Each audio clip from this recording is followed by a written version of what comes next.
Welcome back, brothers, tourists, and ladies, to another installment of the Chapter House. The Old Glory Club's look into the chapters and men who make up the Old Glory Club. Joining us this week is the Rocky Mountain outfit out of the great state of Colorado, and representing that great state is Jamal, coming all the way down from Minnesota. How are you, Jamal? I'm glad to be sheltered from the cold and being in the very warm and sunny state of Colorado. Yes, of course. A bit more of my natural habitat, as it were. Trading the cold of Minnesota for the mountains of Colorado. That makes a lot of sense to me. I mean, did you find that Colorado be like that the same way that Minnesota is? Well, typically it do be like that, but this year, no. This year we've had the warmest, like the most unseasonably warm winter imaginable, to where I have not gone snowboarding once. I got one of those multi-passes. I probably have like a whole week or 10 days of skiing. It's not happening. Just white ribbons of death on every mountain. So it's just not even worth it this year. So I'm sure we'll pay for it doubly next year in snow. Yeah, I mean, that kind of sounds like the gambler's fallacy, but I'm going to go with some other fallacy here. I know that the South and Midwest have gotten absolutely demolished by cold weather and snow. Does Colorado have anything to do with that? Should our brothers take it up with you guys? Well, we seem to be on the receiving end of the other side of that coin, where all of the snow is concentrated down there, and we are having the most unseasonably hot winter ever. But it's nice, so I'm not complaining. So they can take it up with us. Okay, so Colorado will have to defend its warm weather. One misconception that a lot of people have: we get something like 300 or 330 days of sun here, at least in the greater Denver area. So it's quite sunny, and people don't necessarily expect that because they think, oh, Colorado, mountains. But yes, we have mountains, but we also have massive plains just coming from Kansas from the east, and then those pretty much just stop right at the Rocky Mountains. Yeah, that's something that surprised me growing up, finding out that Colorado is basically half Great Plains, and then just kind of, as you say, smashes into the mountainside. Because all I think about is what is it, Aspen and places like that. Yes, very, very far away from Denver. Yeah, Aspen's a lovely place. Don't get to spend nearly as much time there as I would like, but many such cases. Yeah, I mean, who does? I hope that it's still extremely wealthy and very exclusive, and that it hasn't been extremely. Yes, not too many Jamals out in Aspen. Oh, that's wonderful. You get to be the only Jamal on the slopes. Actually, speaking of a poppy seed in a bag of white rice. I've never heard that expression, but I really appreciate it. Yeah, I mean, speaking of what you think of when you think of Colorado, whenever I think of the Rocky Mountains and Colorado itself, I think of people who are kind of addicted to extreme sports. I imagine it's quite picturesque out there and perfect for that sort of thing. Yeah, this is true. Pretty much every extreme sport you could imagine, we have something for that here. Lots of the highest level athletes in almost any sport that you could imagine, especially like even for things like the Olympics, they spend time here, they train here, they oxygenate their blood, get an edge before going wherever else they go. We definitely have lots of things like ultramarathon runners. We get plenty of rock climbers, people doing all sorts of outdoor activities like that. Snowmobiling, mountain biking, there's a big scene for that. All of the ski mountains turn into sort of mountain bike parks in the summers when there's no when there's no snow. We get stuff like skydiving, paragliding, all that kind of stuff. So, and apparently we have great like rapids for like that extreme kayaking that you see. And we have some of the greatest fly fishing waters and rivers in the entire world here in Colorado. So we're very fortunate to have access to so much incredible nature around us. Well, I mean, careful mentioning the fly fishing. You might attract frogs like Mr. Prudentialist. I know he's an avid fisher. But I guess there are worse things to have. I mean, with all that that kind of extreme sportsmanship, is that something that a lot of the I mean, you just casually mentioned snowboarding, which, yeah, I grew up in a wealthy area of the country, but I still saw winter sports as being something that was only available to people of means, if you catch my meaning. Is that something that the Rocky Mountain outfit, a lot of your guys get into that? Well, we're such a young chapter that we haven't had a ski or snowboarding outing as of yet. And I think part of that has to do with the horrible season that we've had. But that could very well be on the docket for next season. I know I'm not the only one. Many of us were kind of itching to get out, and the few who did somewhat regretted it, just because of the terrible conditions and everybody's clamoring over the little bit of snow there is left. So perhaps next year. I know a few of us do, though. A few of us do, so we could make something happen there. Well, that'd be really cool. I know that the Delaware Crossing Society guys put on a whitewater rafting trip, I think once a year. That'd be something I'd love to see from the Denver guys. I do whitewater rafting in Maine. I didn't go this year, but I've been going the last several years. It's quite an experience, and it's a great, team building sort of thing. 'Cause if you're not all listening to the, I don't think they call them a coxswain, but they're effectively a coxswain. If you're not all listening to the coxswain, your raft goes over and you're in the drink. That'd be a lot of fun. We've never discussed whitewater rafting as an option, but I'm sure we have plenty of rapids available to us to try that out. So we'll maybe have to bring that up in our next meeting. Yeah, so you mentioned you're a young chapter, and the chapter, the Rocky Mountain outfit, is a young chapter within, the grand scheme of the Old Glory Club, which is itself a young organization. But in terms of demographics, where do you guys skew for age? We're a little bit all over the place. So our chapter members range from 24 to 49.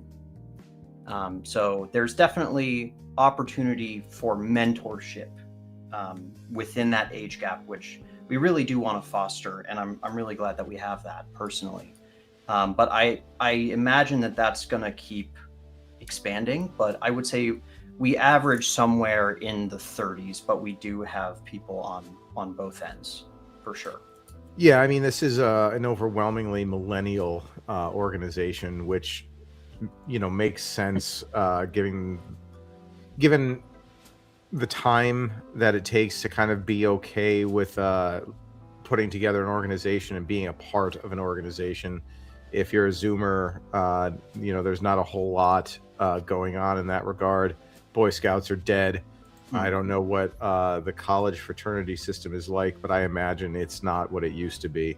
So, I guess you'd say you guys have some of the older Zoomers. We do have some elder Zoomers. I myself am right on that cusp where it sort of depends what study you look at. Am I millennial or Zoomer? We do have the elder Zoomers, all the way up to sort of the younger Xers, I would say. Yeah, and it's interesting bringing them in because they clearly are looking for an organization.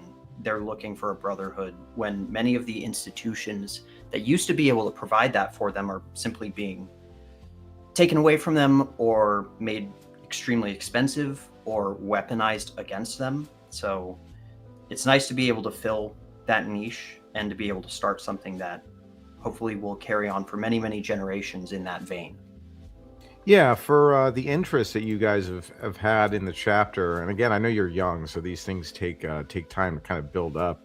Has the interest in the prospective members, have they skewed younger, or is it kind of in line with what your current demographics are?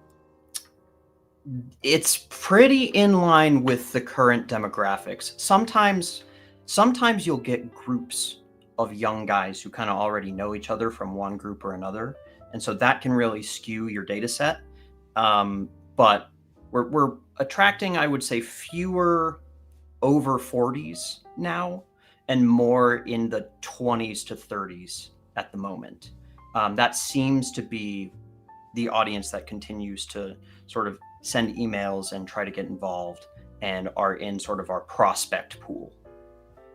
Yeah, I mean that is very encouraging. You would expect the over 40s kind of taper off as once you're that age. I'm closer to 40 than I am to 30 now, but once you kind of get up there in years, you start you're kind of locked into the things that you already believe and think, and it's harder for people to at that age to kind of discover something new like the OGC and say, well, I could give that a shot. Yeah, and you also see a major disparity in the amount of time that members can put in, and it very strongly correlates with age. So it tends to be that the older guys have a wife and kids and are actively making more kids, which is very based. We need this. But that does put a limit on how present they can be or how many events that they can show up to, let alone the distances that they may have to drive to be able to get there, because our chapter is pretty spread out. Colorado is a large state. Most of our guys are up and down the Front Range, but that's a very large plot of land. And, you may have guys driving an hour and a half or 3 hours to show up to something. For most of our guys, it's not that way.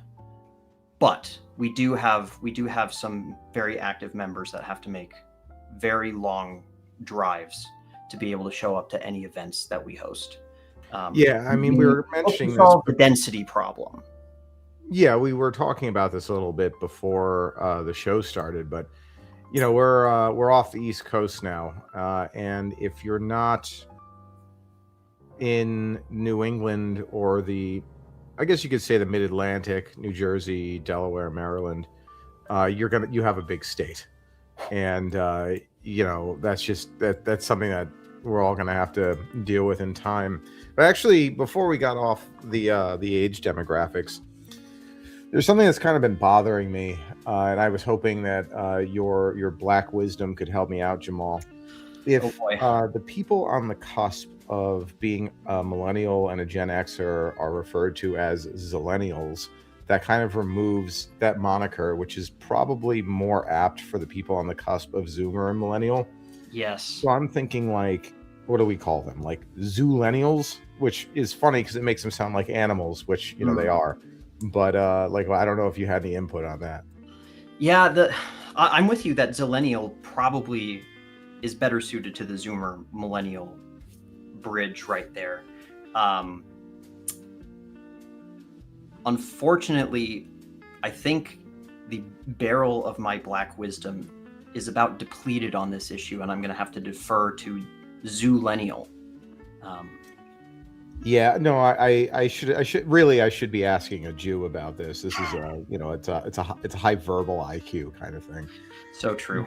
But yeah, I mean, you hit on something really important, like the older guys, their time, and I don't mean this in a disparaging way to younger men, but their time is more valuable in that the amount of responsibilities that naturally accrue to a man as he ages kind of prevents them from being able to put the time in that he would be when he was younger, which is a shame because it means that wisdom has kind of a bottleneck for being able to pass on.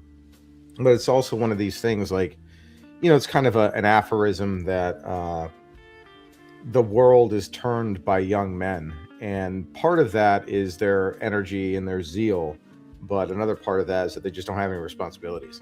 so they can really throw themselves into something. And to that end, I wonder, has your chapter, and this isn't specifically a Rocky Mountain Outfit like question, but has your chapter kind of tried to offload a lot of those responsibilities onto the younger guys? This is a great question. So yes, short answer is yes. We started, the 5 founding members that put this together. We definitely skewed older. And our latest batch of recruits drastically reduced the average age. And it added the sort of the youngest ages to the group. And so our ranks will be a little bit more representative of that going forward. But we are actively looking to, well, some of us anyway, are looking to have more of the younger members step up a little bit more, and they definitely have. They're very creative, very energetic. They're constantly coming up with ideas, planning different events, planning different things like fitness standards, and all sorts of other stuff that we have going on within the group, which is great. Which, when we started, the only members were the 5 founding officers that you have to put on the form to file with the state. And so we were the bottleneck for anything really happening. And once we inducted our first batch of members, it was just a total sigh of relief that we don't have to do all of this anymore. And so I will commend our younger members, who are very impressive young men who are really stepping up. So I very much appreciate the effort that they've put in. And I think we're going to see a lot more where that comes from. Yeah, I mean, that's wonderful to hear. That's exactly the answer I was hoping for. Some chapters have done this kind of thing where they rotate in their members and say, this month is your month to plan something, or you need to come up with something that we're going to be doing or someplace we're going to be going, and they do this to try to make sure that all of the guys are engaged. Is that something that the Rocky Mountain Outfit has engaged in themselves? Or Absolutely. Oh, okay, Absolutely. great. We totally follow that model. It's incredibly helpful. And what we found is things go better if your events are not run by a committee. I say this in regards to like the smaller monthly recurring events, not necessarily a national event. You definitely don't want the recurring events decided on by committee. And if you make somebody the dictator or president or monarch of that event, where they drive the bus, they lead, and really what we try to get them to do is not just organize it. And they can ask for help on organizing, and we will provide help and resources and whatnot. But we're really big on those members leading and teaching something. So I think I really don't like the way the term knowledge transfer rolls off the tongue. This is very like, special forces coded. But we do like to foster mentorship and education driven by the members, where what is it that you can do to help your fellow member? What is it that you can help us with? What's something that you're good at that we can learn from and should learn, that we would all benefit from as a group? And so what you're doing is you're giving individuals opportunities for leadership, opportunities to plan and, learn what it takes to put one of these things on. But so far it's gone very well when we've done this, and people who have led these events have led it with passion. And I'm very excited for some of the upcoming events that we have for our members. Those are going to be very fun. Yeah, that sounds excellent. It's one of those things where if you're trying to mentor young men, giving them the weight of responsibility, it doesn't even have to be like a huge responsibility, is something that I think, in our hyper feminized age has been intentionally our age has intentionally deprived young men of feeling the weight of responsibility, so that when they get older, they're kind of afraid of it, right? Mm-hmm. Can you, I mean, can you go into some of these events you guys put together? Yeah. So to kick things off, the very first event I led this event, and it was about public speaking. And it was, how do you speak confidently in front of a crowd extemporaneously? And that's really helpful because I didn't want guys to feel like every time they had to set up an event, they had to write some sort of script for a speech they were going to give. What I wanted to do was show them that they could speak about things confidently, and that's a skill that can transfer to other areas of life, and that's great. But it's not, it's something that you can just get up and lead and talk about something you're knowledgeable and passionate about in front of your brothers. So that was our very first one. As far as some of the other ones, this weekend we have a firearm safety course coming up, because this is a big group, and we don't want to do any. Well, basically, we have a range day planned for members in the future, but you can't go to the range day unless you go to the safety course ahead of time. So this is an opportunity for the instructor to be able to lead something in more of a classroom setting, and give us a rundown, not just on firearm safety, but also on the history of firearms. And I'm sure we'll learn a lot of great stuff.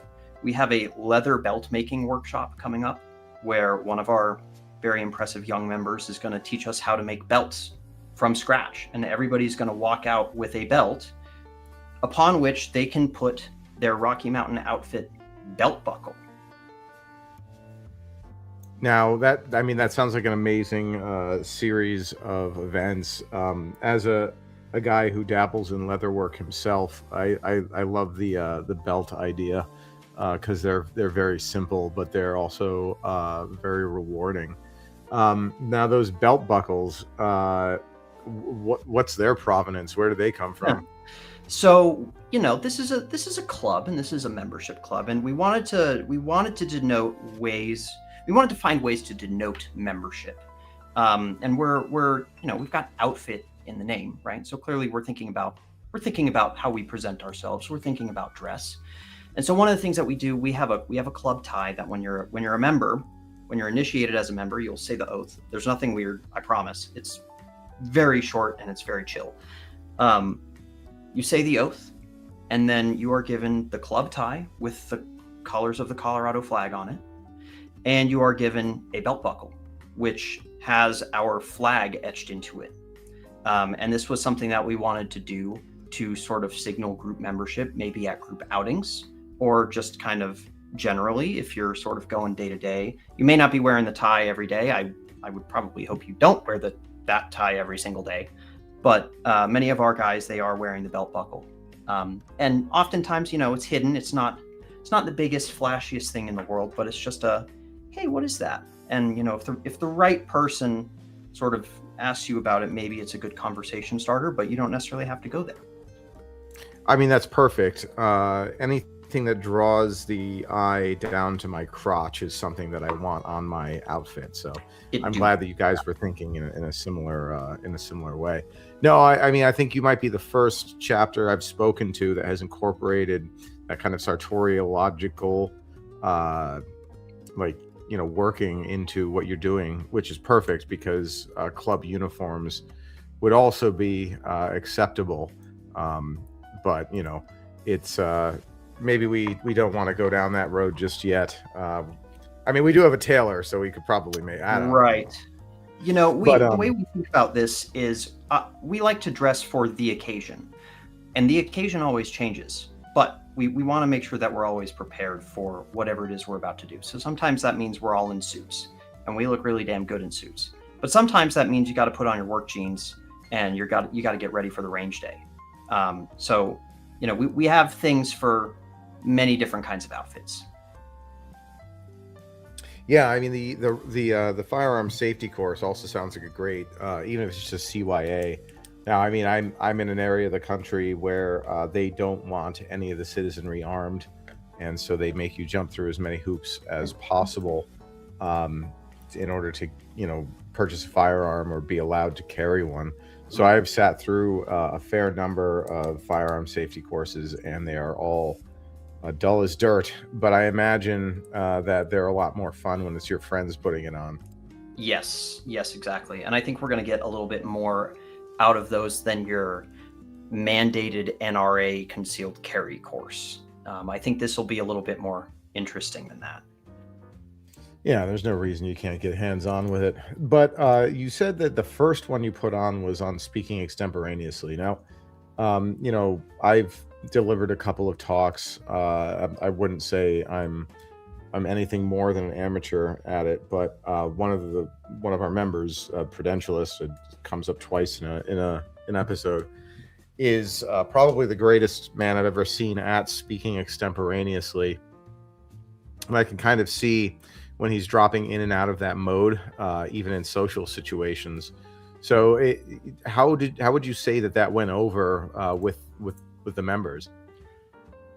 Well, it went well. I'm thinking back to the day when we did it. So a lot of people, it had clearly been a while since many of the members had to give a speech. And so when we went through, so the format was basically I gave a little bit of instruction and a little bit of wisdom and advice, and then created a format where you're going to pick a topic and you're going to come up with an off-the-cuff 3 to 5 minute speech, and you're going to practice it, you're going to workshop it with a buddy, and then you're going to give it to us in front of the entire class, and we'll clap and then give some feedback and some thoughts. And what you tended to find, probably like what you find on many of these chapter house episodes, if I would imagine, if I went back and looked, was in the beginning they start speaking really quickly, they're nervous, you can see it in their movements, their voice starts to tighten up a little bit, but then once they realized that they were not in a threatening environment, then their speech started to slow, and then they started to get out of their nervous mind and into the mind that was passionate about speaking on the topic. And often when that happened, they would run over the time limit. But that's kind of what you want to foster. You want to foster people speaking comfortably about these things. So it was a great experience. It was really great. And I'm glad we did it. I think many of the members were glad that we did that as well. Yeah, you definitely hit the nail on the head. Something I've noticed is that it usually takes people about 20 minutes on in this format to kind of loosen up. And I chalk that up to you basically be like the individual being alone in their room. We typically don't have our webcams on, though maybe we can make a change in that. But I'm really glad to see that that's something that went over well. I mean, it is a skillful. It's a skill for life. Maybe I can attend the next one you put on. I'll ring the bell. Perfect. But I wanted to get back on where you guys are located. So, we talked about how Denver was, about 45% plains until it hits the mountains. You guys, you say you're what was the term you used to describe? Front range. So if you go up and down I-25, there are a handful of cities. So Fort Collins, and then Boulder's a little bit off I-25, and then you get to Denver, and then you have Colorado Springs. Before that, you get Castle Rock. After that, you get Canyon City, Pueblo, all that. We're up and down that corridor, and that pretty much is where all of the population really lives for the most part. Yeah, so you're along the I-25 almost exclusively? Yes, almost exclusively. There are some people kind of nestled in the foothills in the mountains, and then there are some guys out in Grand Junction, far too far away from us, unfortunately. So that's a bit of a challenge. We haven't really bridged the sort of mountain west part of Colorado quite yet. That area is still quite sparse as far as activity for us. Yeah, when when I'm talking to other chapters that have say they're in Oklahoma or Missouri, they're not contending with a fairly large mountain range between the two halves of the state. So I can imagine that people coming out from Grand Junction, the time investment being what it is, I imagine that ride on 70 takes what, like 4 or 5 hours? I've done it before. It's about 5. It's about 5 hours if you don't have much traffic, and if you do, it could be 6 or longer. That's quite. It's quite a ways.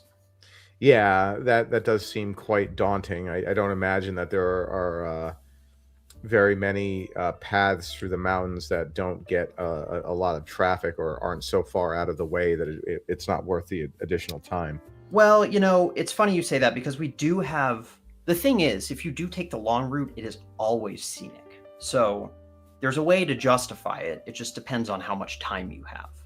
I think I did a big road trip across the U.S. and I went from Denver through Leadville. I took Independence Pass, came out into Aspen. Independence Pass, for those who don't know, is only open 3 months out of the year because it's snowed over the rest of the year, and you're basically canyon bombing. It's incredible driving, probably the most incredible driving I've ever done.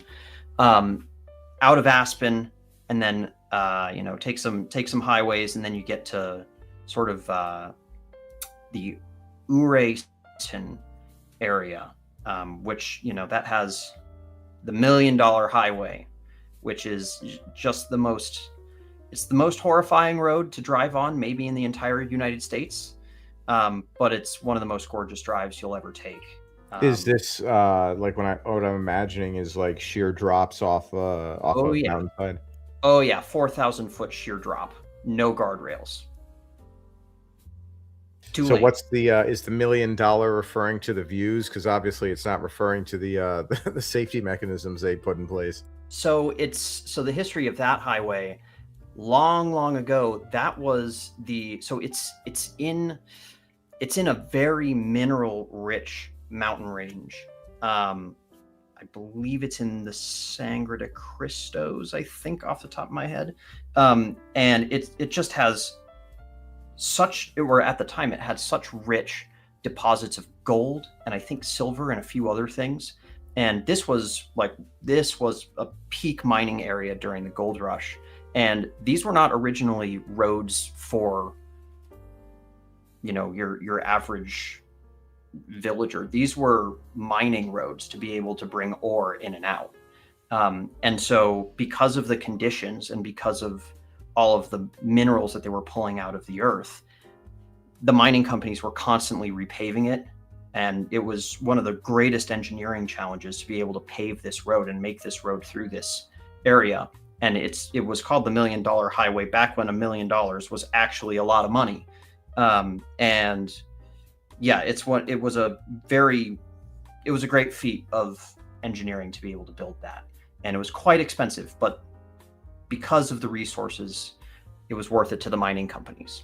And it just happens to be in one of the most beautiful parts of the state. Well, I mean, that's an interesting little backstory, and it's funny. Like $1 million is like, you talk to a Zoomer about giving him $1 million. It's like, all right, that's a good start, but what do I'm going to need to make more than that in order to live. Right. But either way, I had a question about the members out in Grand Junction, or at least in that area. You guys don't have enough out there at the moment to justify either making a lodge or starting another chapter? Unfortunately not. The best we can do at the moment is connect with other like-minded individuals who maybe aren't quite OGC material, but are at least friendly enough. That's kind of what we can do at this point, unfortunately. It's a bit of a different area. Things are quite different out there. So unfortunately, I wish we could have a lodge out there, but I think what's more likely as far as a lodge system is something like the Denver Lodge, the Colorado Springs Lodge, and maybe one day the Fort Collins Lodge. Should one day we get enough interest in activity that far west, we'd be very open to it. But so far, that just hasn't happened. It's pretty sparse. Yeah, no, that makes sense. Is the East also just as sparse once you get away from the where the mountains meet? They're quite sparse. I don't think they're not as sparse, I don't think, but we've not had any real connection with anybody out east of sort of the Front Range area. So, I mean, that's mostly farmland. If I is that correct? it's farmland, and then it's also lots of resources, So lots of oil and fracking and things like that. That's actually Colorado's largest sort of economic sector is energy. We have lots and lots of oil. We have lots of. I read something today that we have something like 1 trillion barrels of of oil in shale, just crazy amounts of mineral resources or petroleum resources. So. Yeah, I mean, whenever anyone talks about the resource-rich areas of the country, I'm reminded of that meme that's got America with the troll face on it. You know, the cycle is, this strategic reserve is running dry. American hegemony is done. Oh, look, we just found, the largest deposit of X material in the middle of bumfuck nowhere. Like, problem. Yeah. Yeah. A lot of times it's found in Colorado. And we've had that. That's been our whole history where, gold mines or silver or uranium. There was a time where certain towns were considered like uranium towns. And that's where they got it. The marble for all of the monuments on the National Mall in DC is actually from Colorado. There's a specific type of marble that is basically only found here in the US, and that's where it's all made. So. Yeah, I mean that's amazing. That last bit I didn't know, and I'm glad to know that little bit of trivia. Yeah.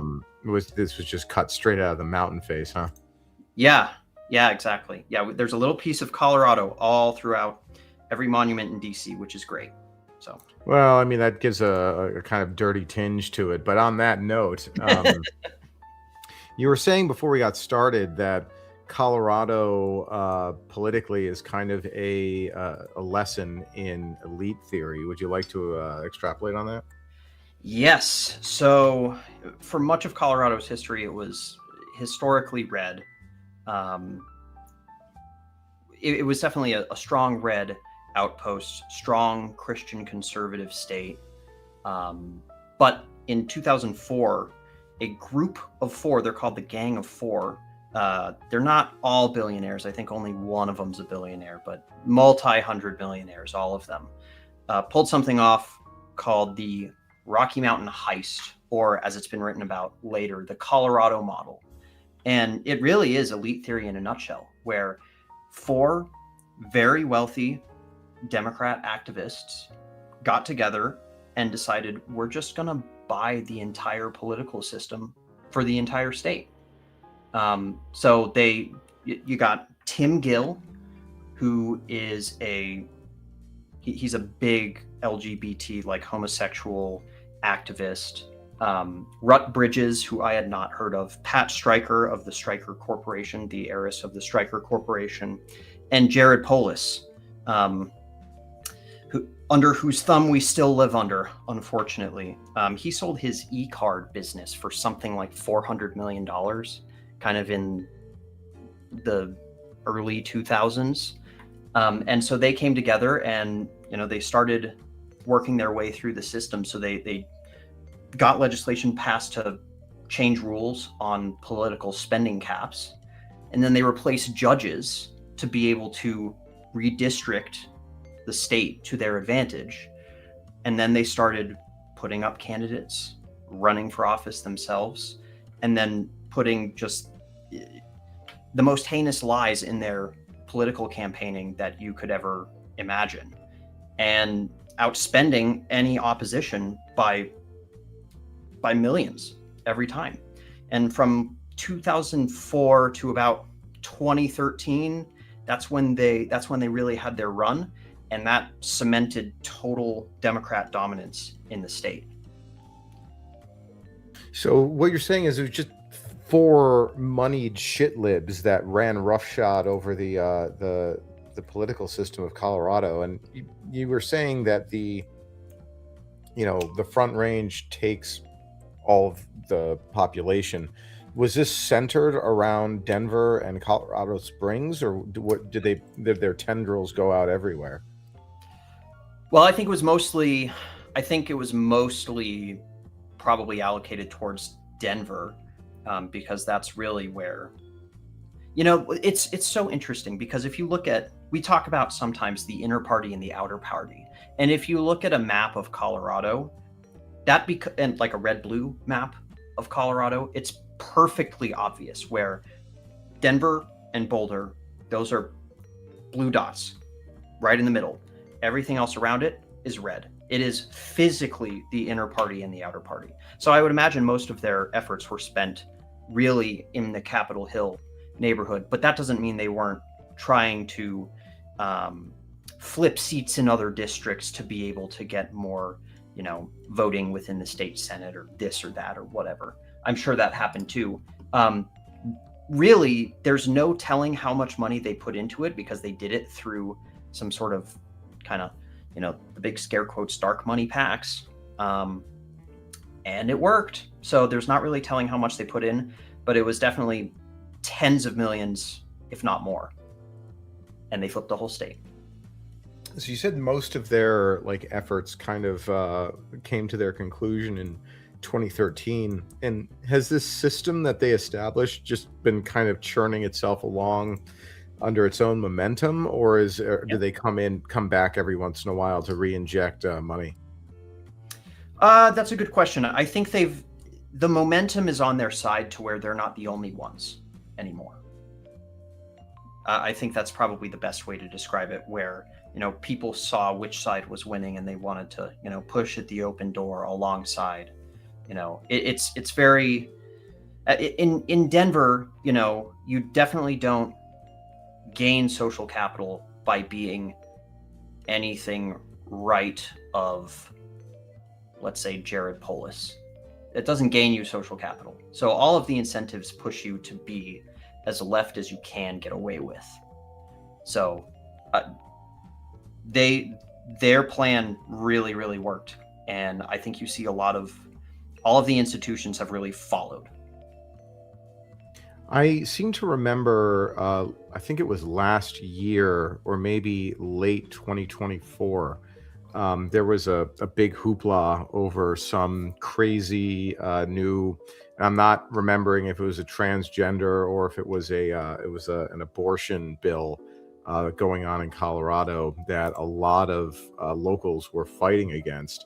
Has the local resistance to this kind of progressive insanity been successful, or have they just taken L after L? Well, actually, about an hour ago, I probably would have told you it was L after L, but I actually just saw something in our little chat. I believe there are 3 propositions that are going to be on the next ballot. And they all have to do with, things like stopping forced child gender reassignment medical procedures and things of that nature. So you are now starting to see resistance start to make a little bit of progress. Unfortunately, none of these efforts at the moment have the same kind of capital, raw financial capital behind them that, the Gang of Four put towards their efforts.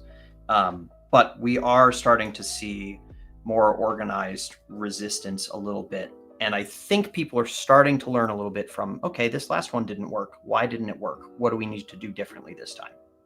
So, well, that is encouraging to hear. Does this mean that Colorado has a referendum system? I don't think so. Okay, so there were some. I guess now we're getting into the weeds of how state politics functions at a. See, yeah, I know who to point you to talk about all of those things, but we over here at the chapter house, we only deal in the meta-political. So. Of course, which is actually which is a great tactic to use, because if you're in a libtard city and you are clearly the most based person in 100 miles, and you're thinking about everything from these grand political narratives and all this kind of stuff. When people bring up, nitty gritty political system structure questions, or the latest headline in the Denver Post or the New York Times, and when you don't know the answer to that, they think that means, oh, you're apolitical and you know less than me, which is a great way to hide your power level when you're in a place where it really matters. I mean, that is interesting. I am a little skeptical that anybody these days can look at another person and believe that they're apolitical. Although maybe it's just because I've been so deep in it for so long. A friend of mine was once on a date with a woman in deep blue Connecticut, and she asked him what his politics were, and he said, "Oh, I don't really pay attention to politics." And she countered back with, that's something that right-wing men say when they don't want to talk about being right-wing. So maybe that's a generational thing. I don't know. Well, it sort of depends on the context. If you're on a date and asked point blank, that conversation does tend to go a little bit differently than what I just described. But, in polite company and at dinner parties and stuff, that kind of thing. Yeah, I mean, you can always pretend to be retarded. That's a very good tactic in all situations. And many of us don't even have to pretend. So yeah, of course. I mean, this whole organization started during the Biden administration. That was pretty retarded. So, we hope that our chapter members are as retarded as we are. So true. But Jamal, I had one more question on the political side, and maybe this isn't a question you have an answer for, which, if the viewer is interested, they can always look it up. But how do sheriffs work in Colorado? Are they like locally elected? Are they county? Is it more of a centralized bureaucracy? This does seem to be one of the areas where that's a potential way to sort of hold out resistance. They are locally elected, maybe at the county level, but still much lower than. It's not some grand bureaucratic system, but this is definitely an area where if you go out to some of the more red counties, right? You have a cool gun in your car that they wouldn't really like in Denver. Well, he's not really going to bust your balls on that one. So, we do see a little bit of this where the sheriffs have their head on a little bit more straight, and you might have slightly different applications of the law on political grounds, which is a nice breath of fresh air.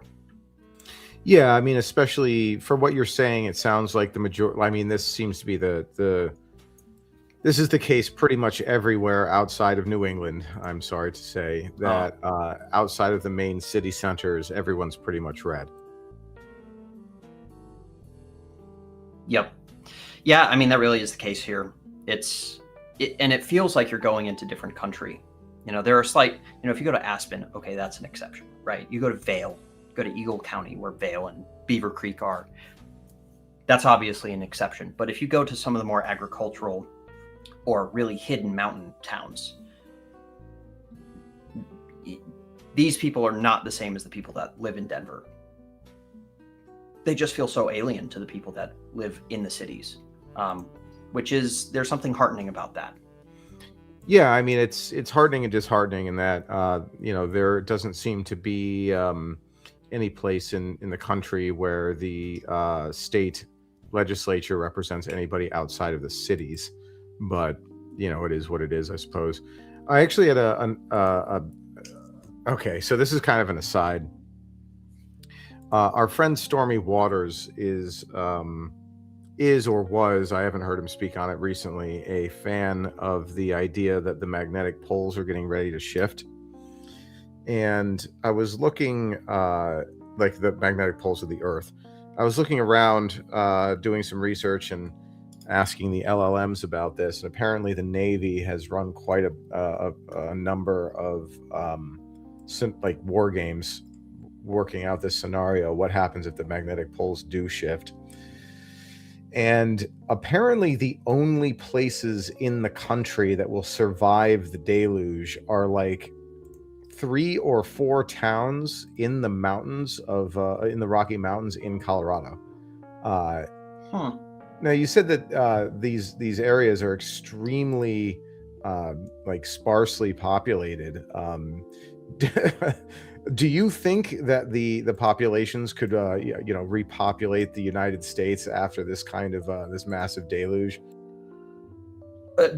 Just from the 3 or 4 teeny tiny mountain towns in like in the mountains? Yeah, like survive the weeks of complete flooding, and then find a way to be able to survive without literally anything. Whew. Well, if anyone could do it, it would be them. But you're drawn from a pretty small pool with some of these towns. There are certain towns kind of strewn through the mountains where, their record population has never eclipsed 200. So you're drawing from some very small pools. So maybe the positive bent to this is, well, you solve the immigration problem and the native Coloradans return and get their land back. Yeah. Something like that. I mean, that's a great way of putting it. I not only would it solve the immigration problem, it would solve the India problem, which is except for the people who are up in the Himalayas. So true. But speaking on that, now I have to ask this question to every chapter. What is the presence of, what is the magnitude of the Jeet menace on the ground in Colorado? I knew this was coming. I was surprised to learn that one of Colorado's largest immigrant diasporas, the first obviously being, from Mexico, or other, South American countries. But I was surprised to learn that India is actually one of our largest diasporas, because frankly, I don't really deal with them or see them all that often. So this was quite a surprise to me, but I think,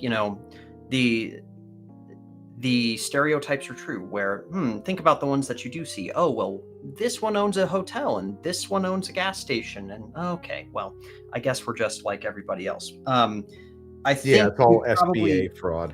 Yes, exactly. I think you definitely do see, if you go to the national parks and the other great outdoor attractions, a little bit less so on the ski slopes, maybe more in the ski lodges though. You get some lodge bunnies and stuff like that. But I would personally say they are far from our greatest problem, actually, as far as immigration in Colorado. Okay, so I mean, so you're saying that there are a lot of them there, but they're more hidden than they might be in other areas. Yes. Who is the biggest immigration problem in Colorado? Well, we definitely have. I mean, we've always had a large presence of, Hispanics, right? And that goes back to before American history of Colorado. So you have to temper your expectations there. But we definitely have a lot of Mexicans. There's certainly a lot of cartel activity here. We all know about the famous Tren de Aragua apartment complexes in Aurora. We've all heard about those. So we do experience some things like that. But, one diaspora that I think, locals kind of have to deal with a little bit more than you might expect, that don't really show up all that much in the data. There is a diaspora of Ethiopians who explicitly are there to work at the airport. And so, and if they're not working at the airport, they're driving your Ubers. Those are the two things that they do, and they do nothing else. And so there's there's a community of people who there's some housing out kind of near the airport. Nothing's really near the airport. Let's be honest. But the communities, the bedroom communities of the airport, those are largely filled with People more akin to Jamal and more recent Somalis. So, Yeah, I mean that's interesting. That's. I mean, none of these things are coincidental. But I was just moving through LaGuardia in New York City, and I couldn't help but notice that that every single person working in security was either black or from the Middle East. And when you go to smaller airports in whiter states, that's not usually the case. But I am surprised to hear that they did that exact same thing in Colorado. yes, they absolutely did, unfortunately. So I've been to that airport a couple of times actually. Never seen the blue Oh, horse, Blucifer? Blucifer. Yeah, Blucifer is an interesting one. Well, so it's sort of around the bend when you're coming in or out of the airport, right when you're on that like long drive into the parking lots and the pickup and drop off zones. But yeah, Blucifer, the blue horse with the red eyes, and the thing about Blucifer is it killed its creator when he was making it. A piece of it actually fell on him and killed him. And if you look up pictures of Blucifer, I mean, this is like one of the most demonic pieces of art you have ever seen. You just look at this and you're like, oh, why is that there? yeah. I mean, there's a real rabbit hole. I mean, this is the Denver airport, right? Yeah. Oh yeah, Denver International Airport. Yeah, there's a real rabbit hole people can go down if they haven't already on the Denver airport. I was a little disappointed to find when I was there when I was there last, that all those crazy like World War III murals are gone. Because I would have liked to have seen them in person, but alas. Those were quite the treasure for the time that they were there. Those were quite the treasure. Anyway, so we're getting up on the hour. Let's hop on over to the super chats. And I see Just Seethe getting in here for 20 Doglers. Thank you, sir. Cheers from Evergreen, Ohio. And he sends a salute. Ohio? I'm sorry, Evergreen, Colorado. I saw the O, and that's all I could think of. Yeah, Evergreen, Colorado. He sends a salute, a real American. So thank you, sir. Salute. I have a slight idea of who this might be. Yeah, is he one of your boys, or is he a prospect only? I think it's a prospect. I think it's a legendary prospect who's had some banger super chats on other very, very friendly shows in the past. So, well, perfect. Let this be a point or a half point in his favor. That's it for the super chats today. We've been off for a while, so I understand people are getting back in the swing of things. But Jamal, let's tap into that bucket of black wisdom. If there's any piece of advice that you could give unsolicited to your brothers, what would it be? I have two, if that's all right. You know, the bucket of black wisdom is just overflowing at the moment, so I think I have to channel this Yes, energy. please. So I think there are two things. One of them is more specific for people in blue states, and that this is going to take a long time, and it's going to feel slow, and it may feel like it's going to take a long time before you build momentum, but there will come a point where you do, and you will start to feel a bit more hopeful about it. We just have it a little bit more. We have a bit more of an uphill battle than, say, some of our lovely friends in red states, where maybe there were existing networks or family networks or things like that were kind of friendly to our direction or our worldview. It's not that way, and the deck is really stacked against you. But I would say don't let that stop you from getting started if you haven't already. And the second piece of unsolicited advice I would like to give, and I don't think I'm the first to do it. Time is really on your side in vetting. Time is on your side. This is something that I suggest other chapters use, that, have a long prospecting period, because it allows people to sort of get comfortable enough in the group to show their true colors. And only after they've gotten comfortable enough with the group will you be able to see some of the red flags that maybe you wouldn't have seen earlier. So we have definitely benefited from a long lead time, and I think that this falls in line with the ethos of the organization, that we are low time preference.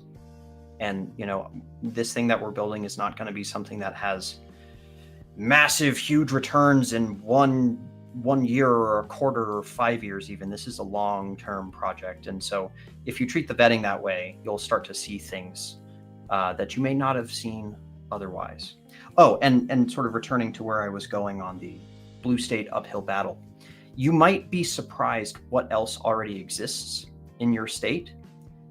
And it's worth doing some digging and trying to figure out who else is out there. Sometimes those people will reach out to you, and you'd be surprised that other groups who are quite friendly already exist. And that can really help you build momentum. So don't be afraid to look at other groups. Obviously, maintain your vetting standards and maintain the standards for who you want as members. But you'll find that other groups exist, and the cream of the crop are quite interested in our project.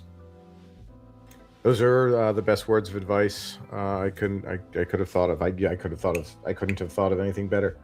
Especially the vetting one. I've never heard anybody put it in quite those terms. This is a generational project, and taking your time is necessary. Absolutely. Well, thank you, Jamal. I am relieved to hear that it still do be like that, even in Colorado. It sure do, Mr. Not You. It sure do. All right, guys, make sure to check out the Pony Express Radio every Thursday at 8. I don't know how I keep forgetting these times. And American Spirits, where the party line is drawn, every Monday at 9.